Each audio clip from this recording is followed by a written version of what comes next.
Hello everyone, welcome back to the channel. If you're new here, my name is Alice Prejean of Knowthyselfandheal.com.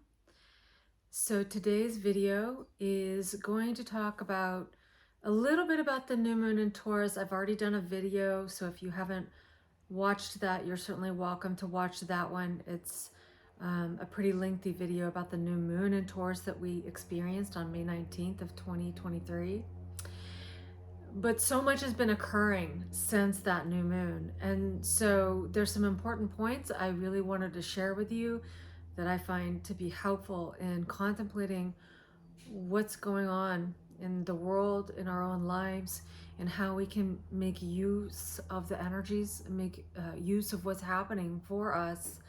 So as we all likely know, we experienced the May 19th new moon. The day that I'm doing this video is May 26th. So we're gonna just cover between May 19th and now, okay? So as I said, on May 19th, we had that new moon and it was at 28 degrees and some minutes of Taurus. And that was an interesting new moon because Jupiter just moved into Taurus. It was at 42 minutes of Taurus.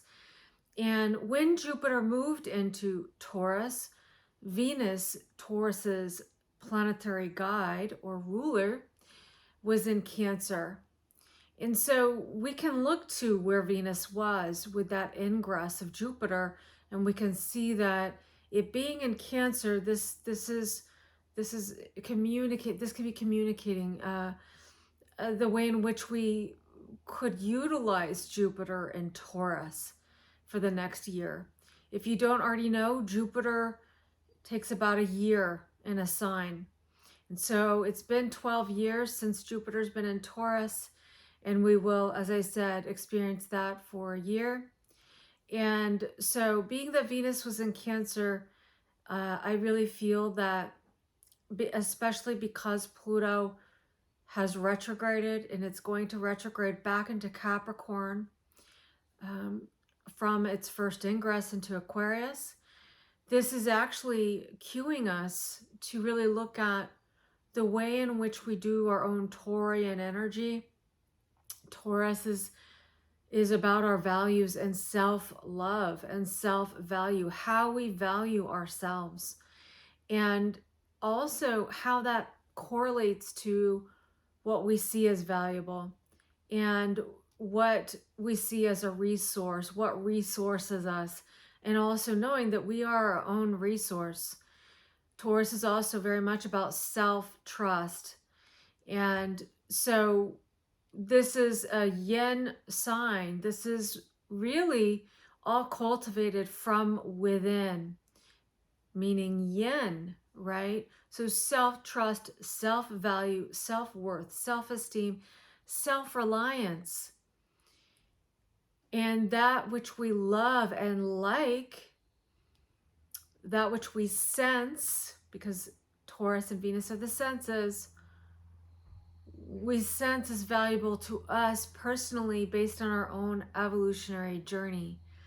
And all of that really is determined internally because we are all on our own personal evolutionary journey, as Taurus opposes Scorpio and rulers Mars and Pluto, right, in the natural wheel of consciousness or zodiac.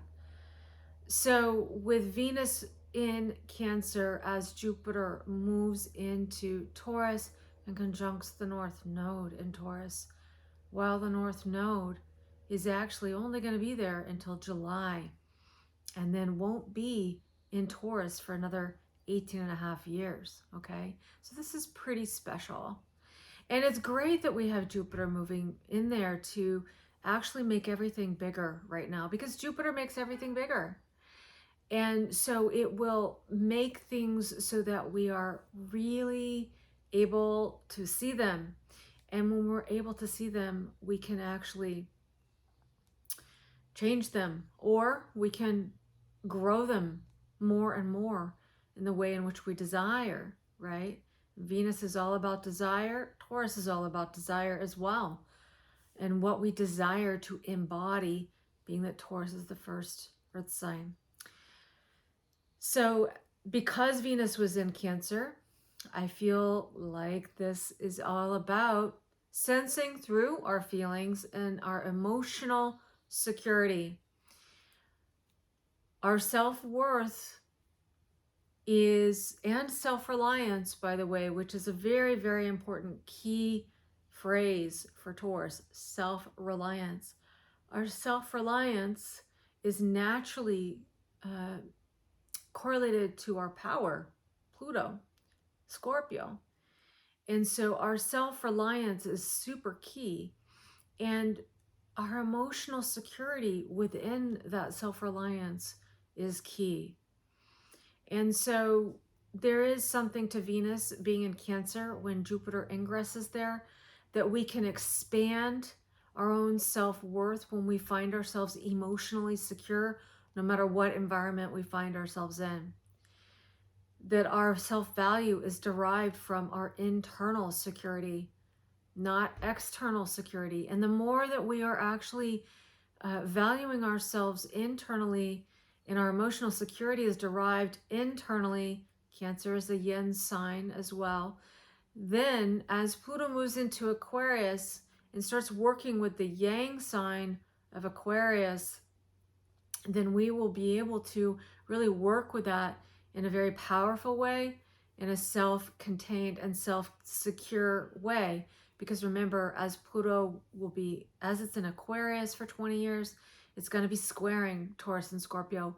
So this is going to really, especially for those of us that have planets in Taurus or Scorpio, this Pluto transit through Aquarius is really going to be, you know, squaring those planets, but also, of course, squaring our Taurus and Scorpio consciousness, putting the pressure on making sure that we truly are empowered from the inside out, that our power is derived from the inside, not from the outside, but from the inside, making sure that when we know we're actually empowered from the inside, we know that we can actually contribute our own unique, brilliant light, no matter what. No matter what. It's not dependent on other people validating it or valuing it. It's really about our own connection to our own personal authority, Saturn, as it rules Aquarius, and our own personal evolutionary timeline, which is Aquarius as well, Pluto in Aquarius.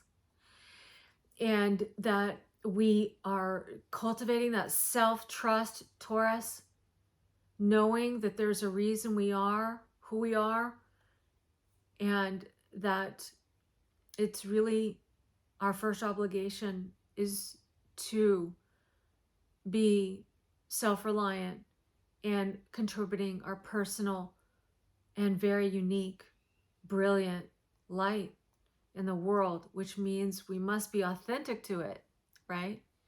So it doesn't matter what other people think or believe or whatever, right? It doesn't mean that we won't care about our impact on others, but we know the difference between our impact and our own personal truth. And Jupiter in Taurus is about aligning with our truth and valuing our personal truth in our own process of that, right? So who we are really cannot be determined by the outside world. It is determined by the inside world.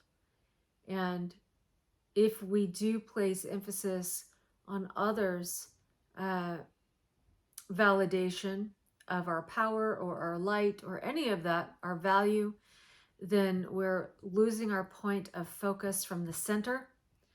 And that's where our power really resides, our center, our soul, right? So we may be different than others, others may be different than us, but we are all meant to be unique, contributing a new or different point of view, right? So as Pluto moves into Aquarius, this is for good. It's going to be 20 years of making sure we're really centered in our own power And when we're really centered in our own power and our own value, we cannot be manipulated. We cannot be deceived, and we cannot be taken from in regards to our own personal life force energy and personal path, and also personal evolutionary momentum. So this Venus in Cancer, as it's there with Jupiter's ingress into Taurus, this really does set a theme of working with our emotional security and making things bigger in regards to that. Are we emotionally secure enough to be self-reliant? And Pluto moving through Capricorn since 2008 has been about exposing our own structure of consciousness, which Capricorn's a yin sign, so this is inner structure of consciousness. I like to call it the inner matrix. This is where our reality is constructed from within first. So how we perceive reality is unique to ourselves, based on our own personal structure of consciousness. How we relate to it comes from our own structure of consciousness. And now, if we've really bought into heavy conditioning from the outside world, from our family line, from societal structures, or other structures of belief systems that really aren't resonant with us, then we can actually be what they call, being controlled by the matrix, right? The matrix that isn't resonant with our own inner matrix. By the way, matrix is a French term. It means, it's la matrice. It means the mother. Okay, so the womb. And it is how we structure our own consciousness from within.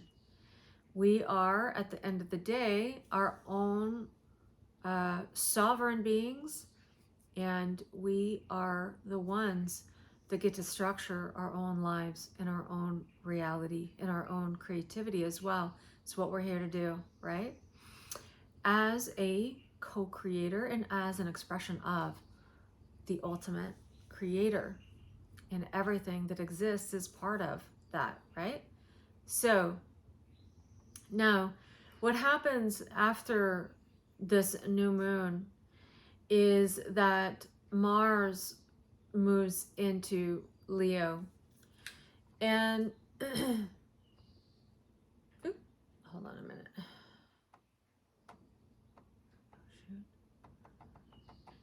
I've got this animated here. So Mars moves to Leo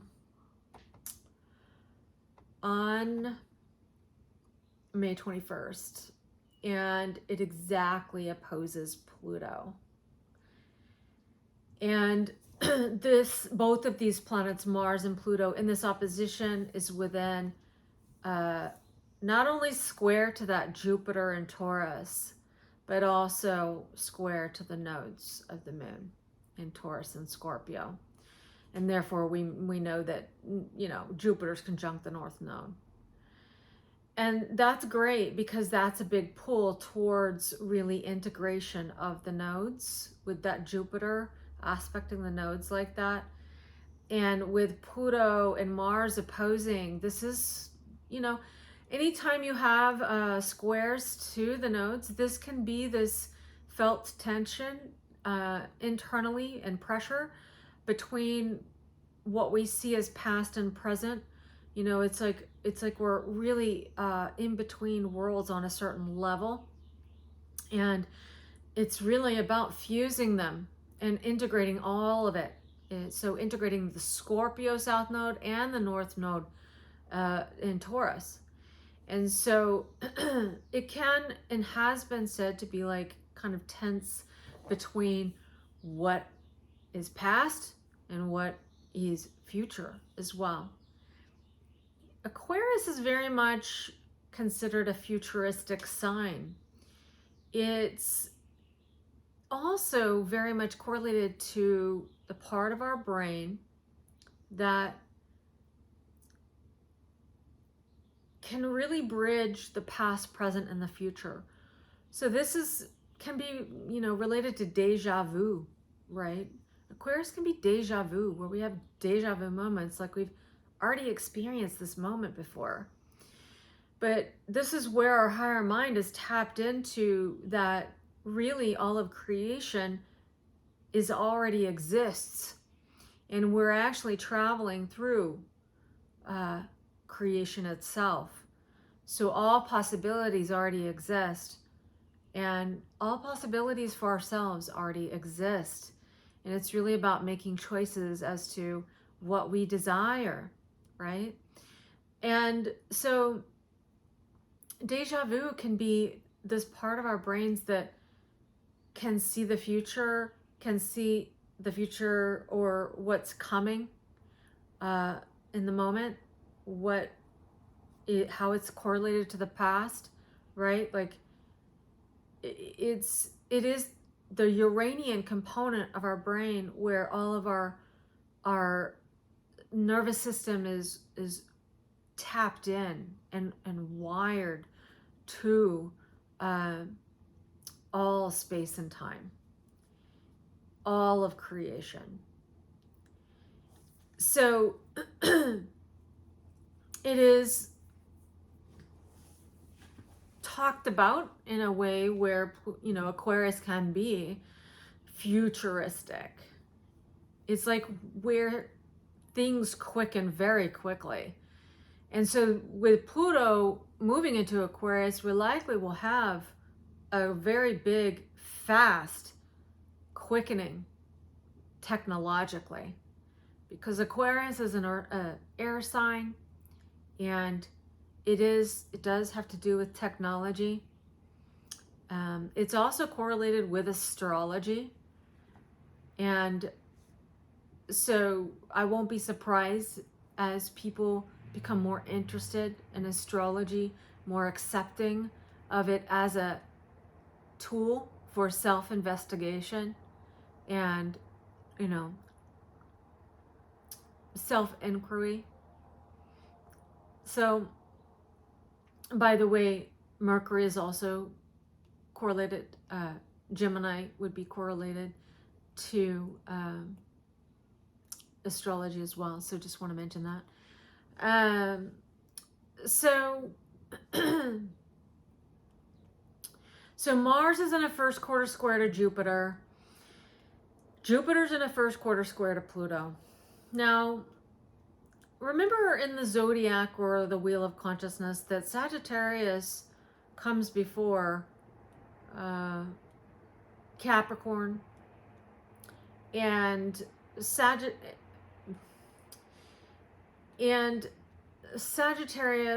So this, you can see that we structure our reality based on our beliefs. So we experience our beliefs so that we can actually experience something we relate to, right? And there are many, many belief systems. We know this. There are many, many things that we could believe. And our beliefs are really meant to support our personal reality, which is really meant to support our personal evolutionary journey and contribution to the collective, how we're personally designed to co-create with our own psyche in our own lives and our own evolutionary purpose. So now wherever Pluto is this is related to the unconscious mind. So once we act on behalf of our own needs, and we learn by doing that, we receive back from the environment by doing that, we psychologically develop by doing that, and then we base our understanding of reality with our beliefs about what we've experienced and learned, right? That becomes unconscious. It becomes an automatic default, so that we can continue to expand and learn and grow, so that we don't have to keep moving over the same territory of consciousness over and over again. So things become automatic default, they become automatic pilot. And so whenever we have Pluto transits, what Pluto does is it exposes what's written in the unconscious. And so we get the opportunity to see if that is still working for us. Do we still want that to be automatic pilot? Is there another way we could be looking at things that actually free up energy? Because remember that whatever our automatic pilot is, it is like a certain thing that we just naturally invest our energy in everything, everything, every day, right? It's automatic pilot. And it can keep us in these loops, and maybe that loop is supporting us, but as we evolve and grow, it may not support us anymore. We may actually be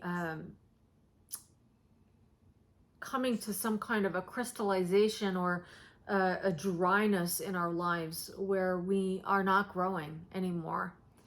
And so Pluto really does this cleansing for us. It assists us to cleanse and see what needs to be cleansed, where we're getting stuck in our own consciousness in a certain way.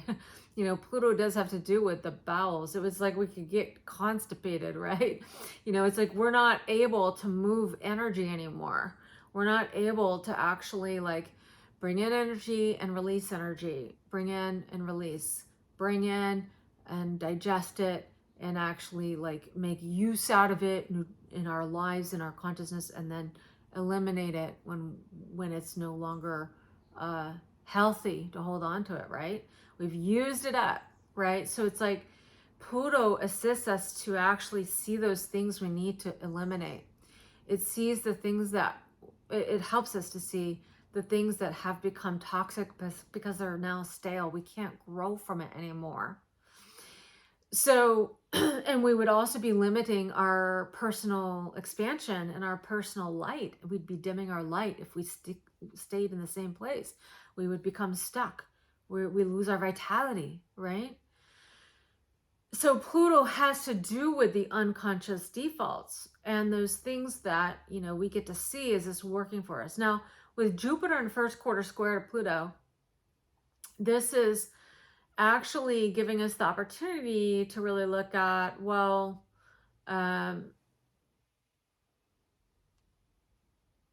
are beliefs supporting our empowerment, or are we gripping on to old beliefs that are not serving us anymore, that we need to detach from? Remember that Aquarius is detachment, and detachment is meant to be used in the way that's assisting us in our own well-being, in our own creativity. So it's not to say don't be attached to anything, and you know that there's something wrong if you have any attachments. It's more that we need to apply detachment in a way that is effective for us. So we don't, you know, sometimes Aquarius can be seen as cold because it's too detached. It's overdoing the detachment. No, we don't want to be too detached. Then we can't feel anything. That is disassociation. That's fragmentation of consciousness. We don't want to leave anything out. We want to integrate consciousness. So a healthy Aquarius consciousness is about integration, integrating new things all the time, right? So that we're expanding our consciousness and we're becoming more and more enlightened, more able to relate to anything and everything, more understanding of our consciousness and of others' consciousness as well, and contribution and light and integrating of that, right? So Jupiter in a first quarter square is going to be asking us to really look at, are we gripping onto beliefs because it feels safe to us? You know, what kind of fear may be coming up where we may feel that if we let go of this belief or of this reality, we might die, because our beliefs are self-perpetuating. So because they become unconscious and automatic pilot, they begin to become a comfort of safety. And so we actually can then have the feeling that if we let go of this belief, then our our our whole vision of reality changes. So therefore, then we're going to die. They're actually really hooked into our survival instincts. And so when we've cultivated the self-trust of Venus and Taurus, we can see that, and we can work with our unconscious mind and our ego and really recognize that, oh, there's this belief that I'm not safe if I actually self-actualize in this way. Where did I pick that up? This is where, we can perpetuate realities that we don't desire, because we might feel so insecure in a new reality that we have the feeling like we might die. It's unconscious. It's typically not conscious, and we're not thinking, oh, if I leave this relationship, then I'm going to die. I mean, of course, we're like, no, I'm not going to die, but I don't know what's coming up. It's the unknown. I don't know how I'm going to be accepted or not accepted. These things can be where we hold on to belief systems or feel threatened by new belief systems because we've based our security on our belief systems. And so this kind of stuff could be coming up, is like really getting the opportunity to sift through beliefs and go, is this really serving me?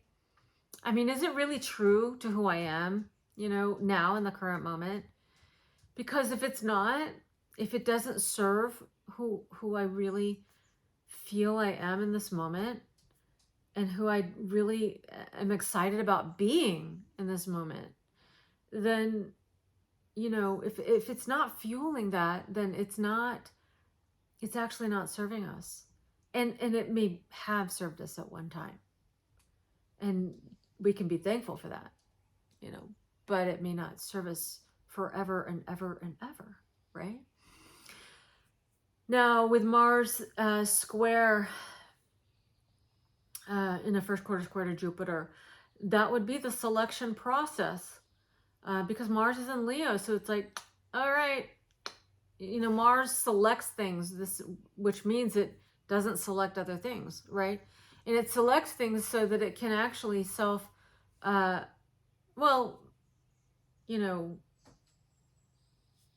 go towards what it desires, right? And when it's in Leo, this would be like the self-actualization process, selecting things, in this case, beliefs, selecting new beliefs. Pluto square is like eliminating beliefs by selecting new beliefs that actually contribute to our self-actualization process. Leo and the sun, right?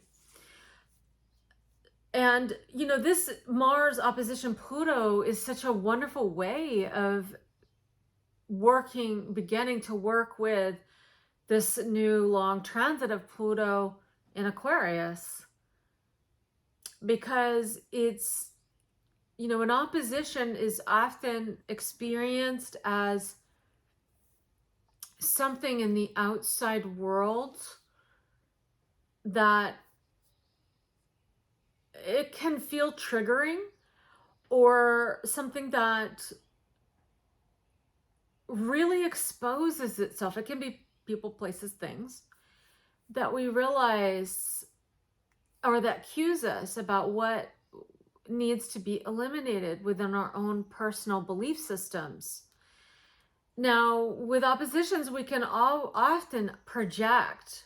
And so where we get triggered by the Mars-Pluto opposition, we might project onto that anger or the irritation or frustration that can be a Mars-Pluto dynamic onto the other. But really, it's just people are being who they are and navigating their own personal reality based on their own personal belief systems and their own personal structure of consciousness that serves them and their evolutionary momentum, right?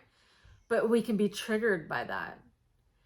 And we can recognize that maybe we're not resonant with specific people, which is okay, because that's going to be likely. We're not going to resonate with everyone, and everyone is not going to resonate with us.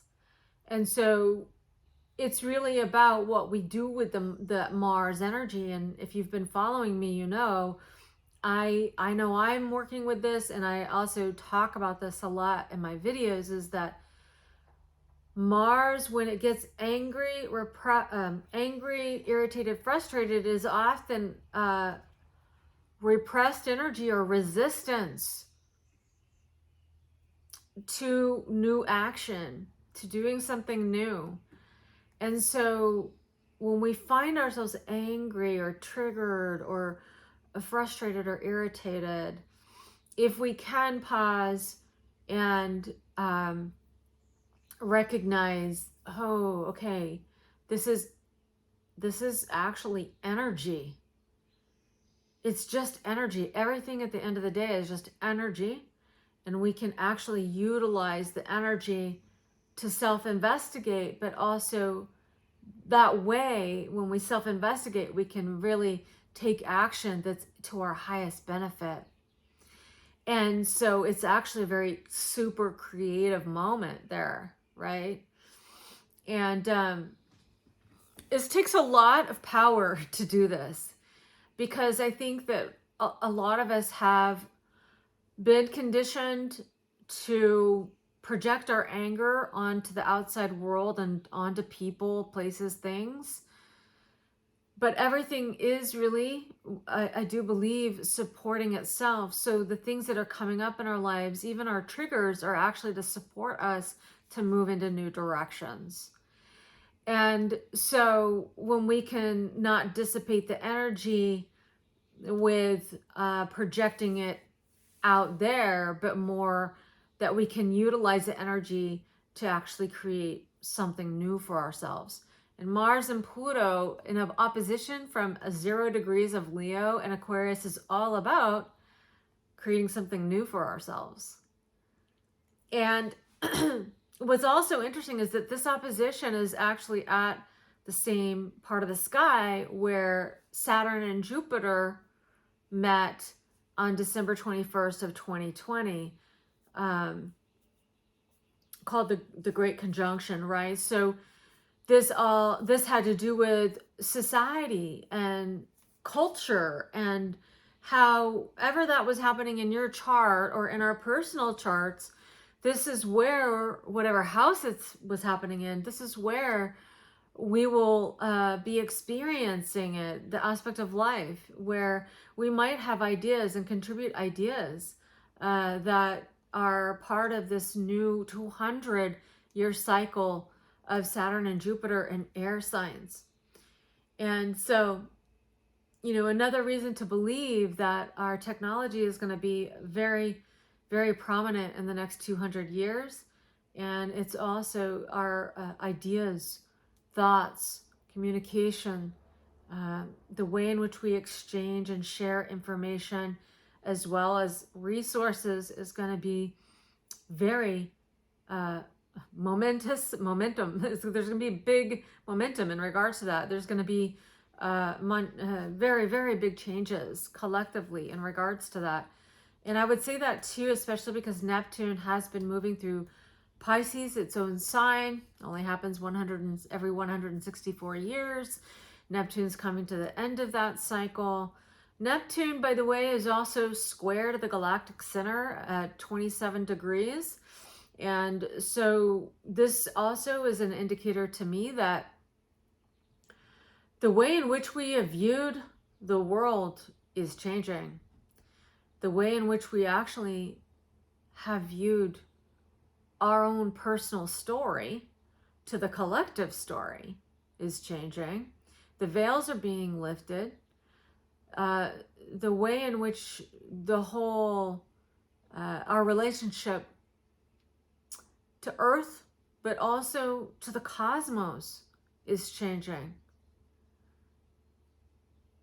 We might find that we're part of a much bigger family than we realized in this galaxy.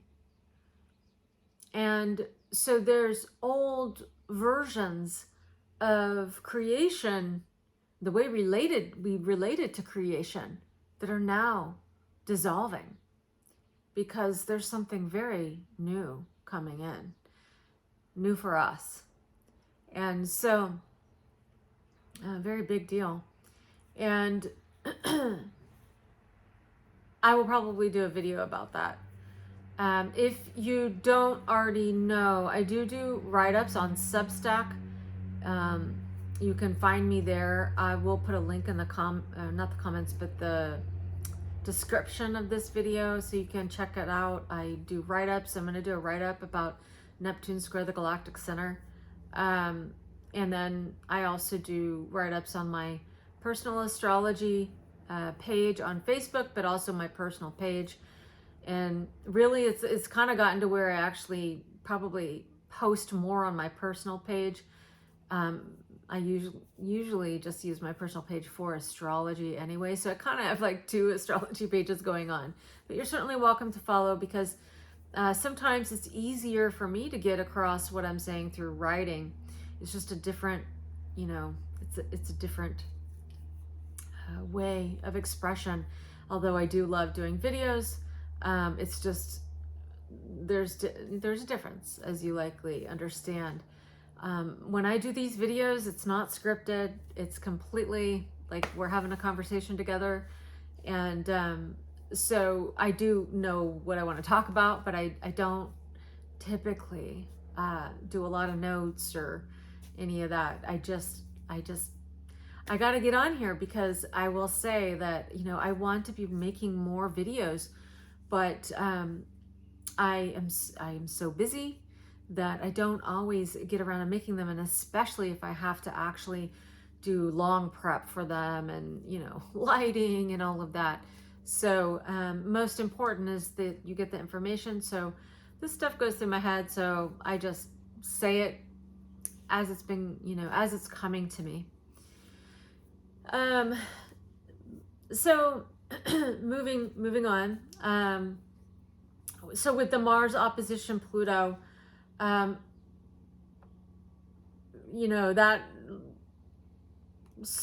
Mars kept on moving from that. So by May 22nd, it was starting to wane. But what's happening still, though, is that Mars is in that first quarter square to Jupiter exact. And then by May 24th, Mars is in a exact square to the North Node.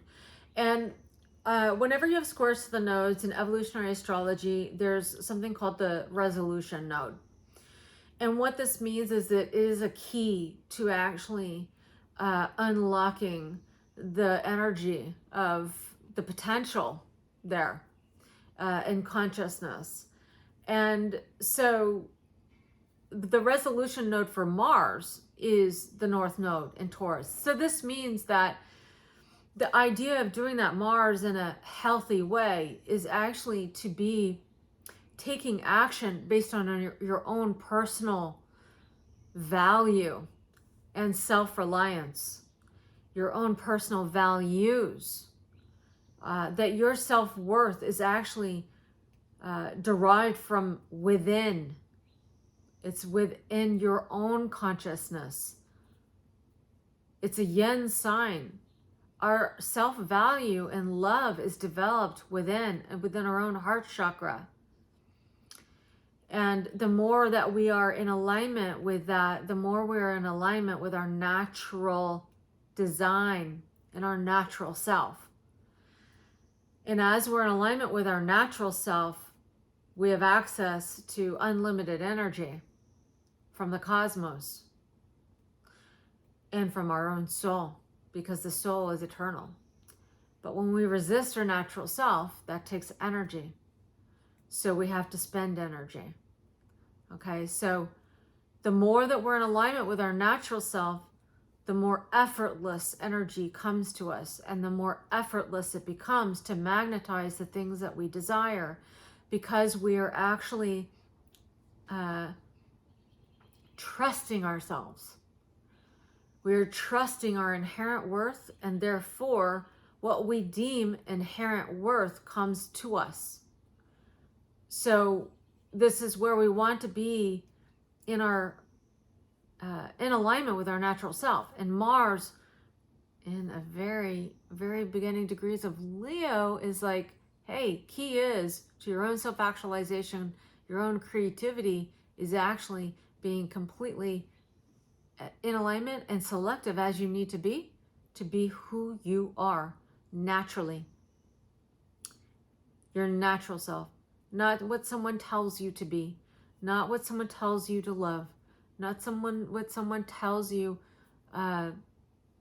you must have, or you must see as beautiful, or any of it. No one can tell you that. Not even our parents. Our parents' job isn't to tell us who to be. Our parents' job is to actually encourage who we are. And quite frankly, we've lived in a society and a culture, particularly in the United States, I can't speak for the entire world, where we have been taught to accommodate other people's values and other people's identities, other people's roles for us, right? They want us to be a role for them, right? To make their life seem more valuable. And yet, the only job of any parent or any society or culture is to encourage the self-actualization of each individual within the group, to actually allow someone's natural self to unfold and to flourish. Now, it doesn't mean that we won't have things come up where we can self-correct and we can learn through that, but there is a fine line. We don't need to look a certain way. We don't need to be a certain way. We're naturally seeded from the beginning to be who we are. And we can really see this actually in the chart, in our birth charts, our natal charts. The seed is, the design's already there. Your greatest potential and your highest expression of the divine, it's already seated within you. It's already there. It's about eliminating anything that keeps you from that. And often it's beliefs that your value is derived from something other than yourself, other than your own natural design, other than your own natural brilliant light. We don't have to conform. Saturn's in Pisces, and Saturn will actually conjunct Neptune. So there is an old structure dissolving. Old structures are dissolving. And we are always given a choice. We don't have to do anything. We don't have to agree on anything. We don't have to even be our natural self if we don't want to. We don't have to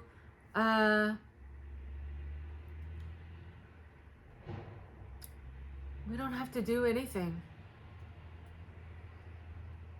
That's unconditional love, which is the source of all creation, right?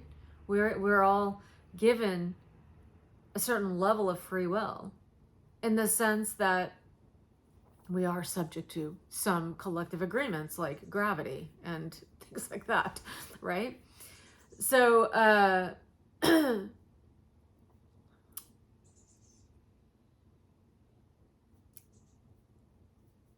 yeah. Where was I?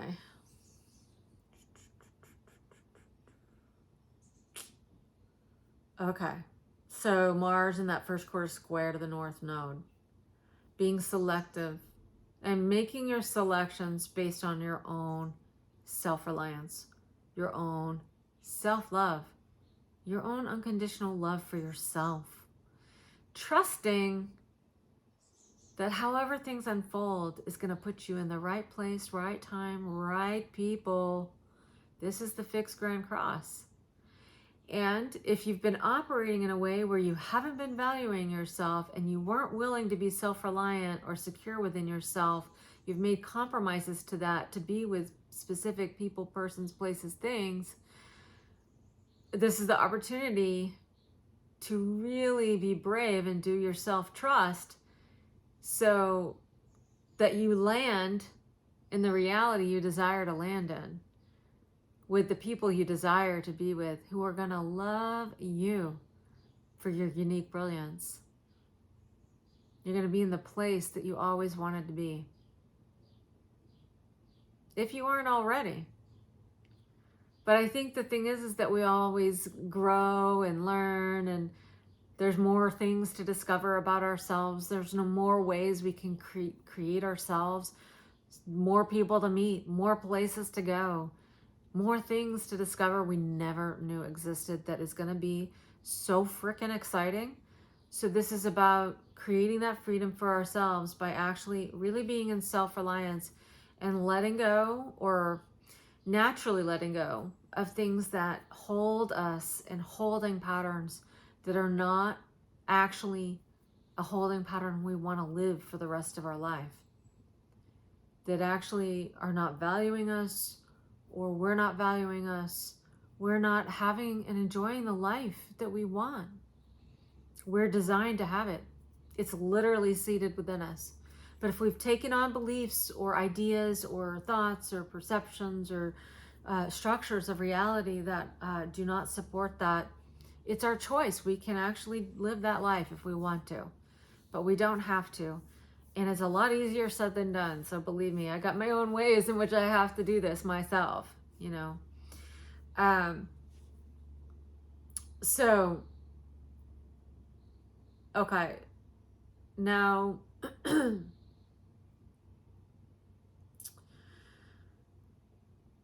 remember that Mars is the ruler of where Chiron is, and Chiron is in Aries. Mars is also the ruler of Scorpio, where the South Node is. So again, this is about shedding things that are not congruent with our personal idea of who we are. Shedding people, places, things that are not really resonant with our identity. And when I say identity, I mean what we love, and, you know, how we see ourselves, how we relate to the world. And the thing is it doesn't mean that everyone's going to relate the way we relate. It doesn't mean, oh, well, we can't have them in our life because they don't relate the way we do. No, that's exactly opposite, right? It's really about just the freedom to be naturally who you are, for others to be free to be naturally who they are, and honest about that without having to be wounded by it or wounding others for our differences. Pluto in Aquarius is going to actually be, you know, pushing that envelope around our own and societies as well. So in other words, we can witness this with others as well, where we are really threatened by the differences in others. And if we are, it means that we're not really believing in what we believe in. We think we believe it, but we really don't, because we don't really need other people to validate us or our reality. At the end of the day, we don't. And yet at the same time, we're not going to resonate with everyone, and that's okay. Again, it's okay, you know. But we have to be honest with what we resonate with so that we can actually let people know who we really are, so that they can actually make a wise choice if it's healthy for them to be in relationship with us. And then vice versa. We want others to actually let us know who they are, so that we can actually know if this is a good investment for us to be in relationship. Because it's going to come out someday. The truth always comes out. So might as well be honest right off the bat. And, you know, we can make space for those that really do resonate and can contribute to our path, and vice versa. So this is where it is okay to let people go if that's necessary, or situation, circumstances, things, right? And the South Node, moving through Scorpio, then going to move through Libra. You know, we could find that things begin to fall away, relationships begin to fall away, because, you know, as we're able to be honest with our own needs, Jupiter and Taurus, then we can be honest, then others will be honest with us, and we can also recognize where we resonate, where we don't, what's a good energetic match, what is not, what's a good investment, what is not. Because whenever we actually are in relationship to anything, we are actually using our life force energy there. We're actually making an investment. And we want to be making wise investments.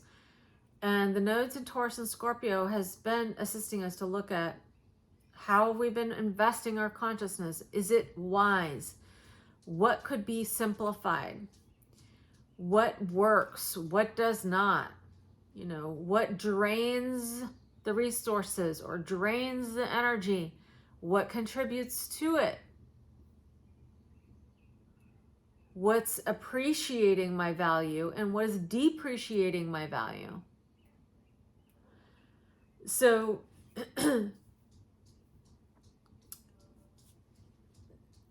as we then move to yesterday, Mars is in that exact square to the nodes.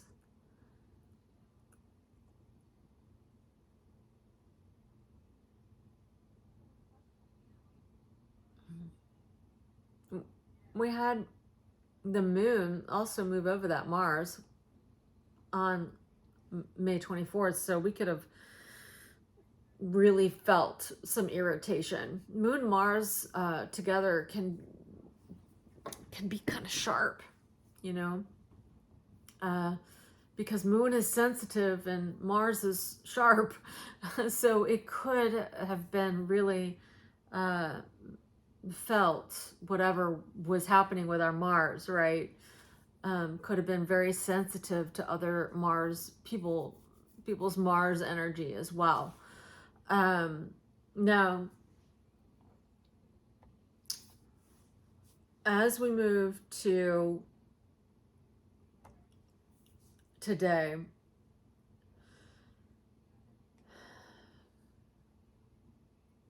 Mars has passed the exact square to the nodes.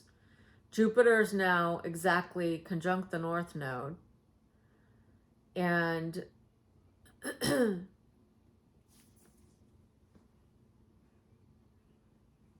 Moon's at the end of Leo. It's in a quincunx to Neptune and Pisces. So there's this likely an adjustment being made that we can emotionally sense, but we can also kind of feel a little, we could feel tired. We could feel like things are a little foggy. We're not exactly sure how we feel.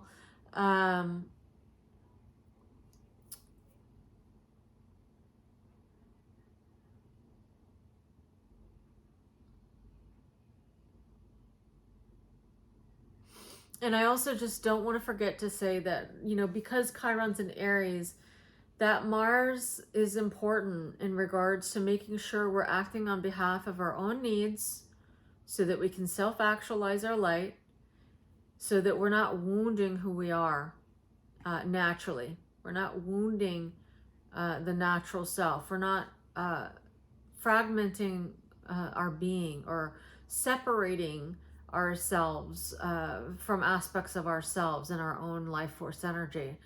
We're not separating ourselves from our connection to our own soul and our own personal truth. And so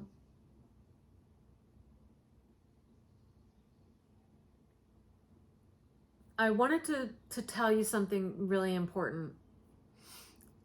Now, when we experienced the new moon on May 19th at almost 29 degrees of Taurus, as I had said, Jupiter just moved into Taurus. What's interesting is that, I don't know if you work with the new moons, but if you do, and even if you don't,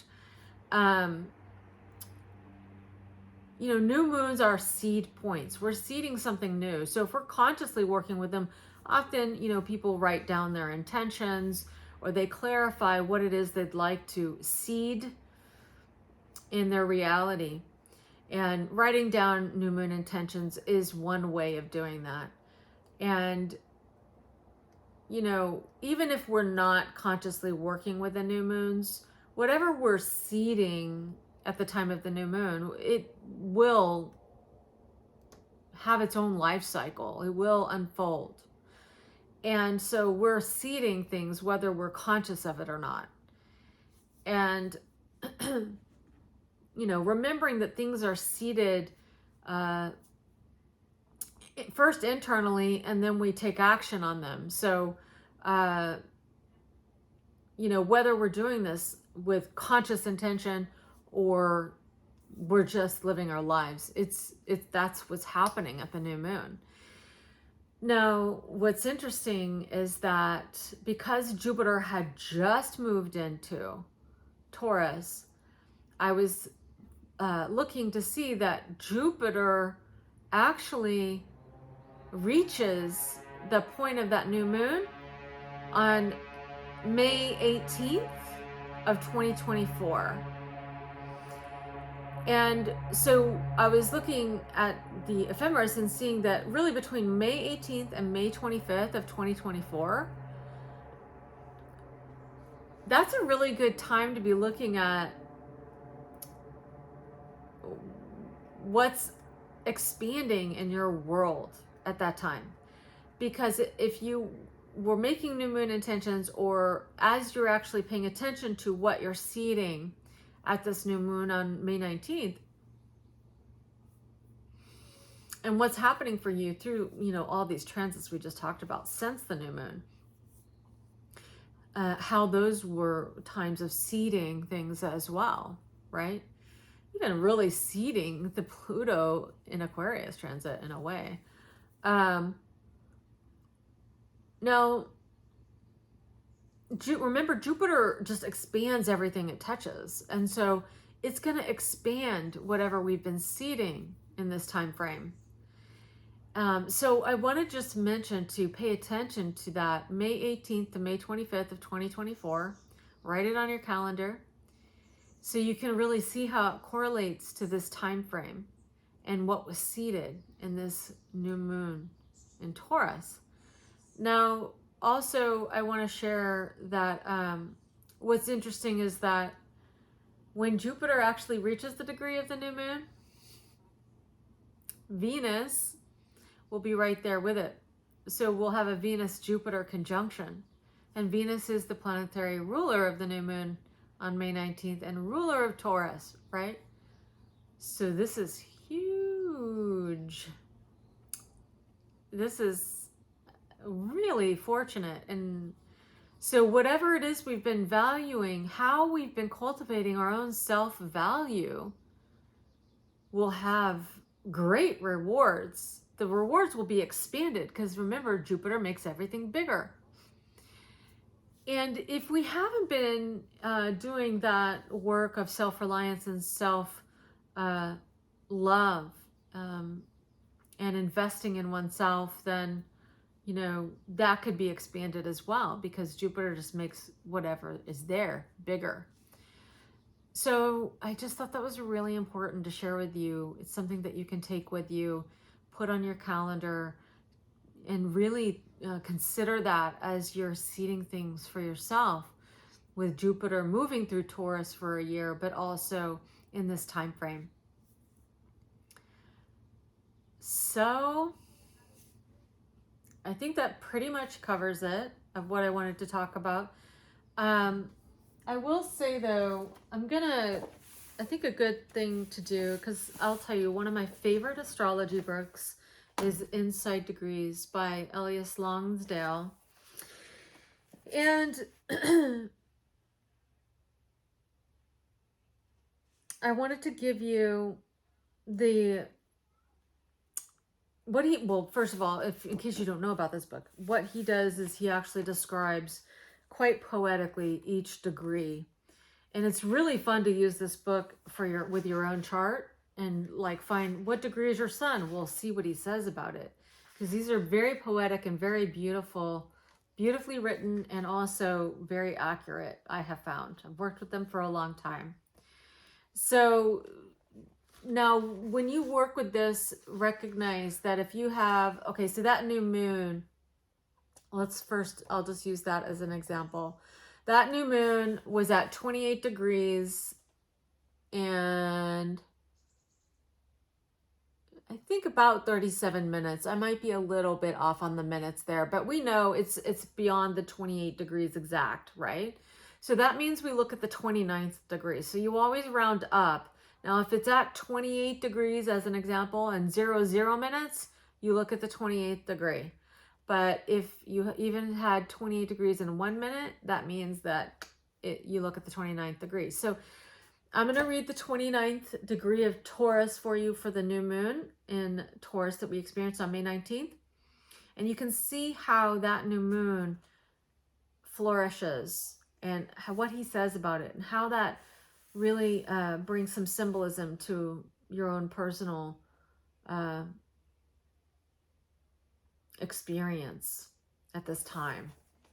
So Taurus 29. A man amuses himself by drawing strange shapes. Crystallized imagination. The inside of the inside, remembered and evoked whimsically. There is no form, no pattern, no binding reality. Dreaming the world into being from a greatly bemused stance. Other. Twinkling observer witness consciousness. I'm going to say that once more because I read it a little bit strange. The way he writes it is interesting. He says, twinkling observer witness consciousness.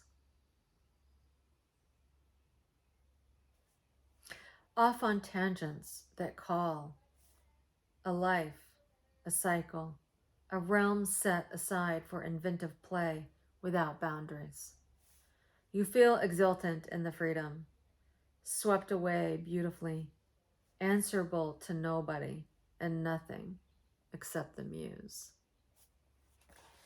Ooh, that brings chills to my crown chakra, you know?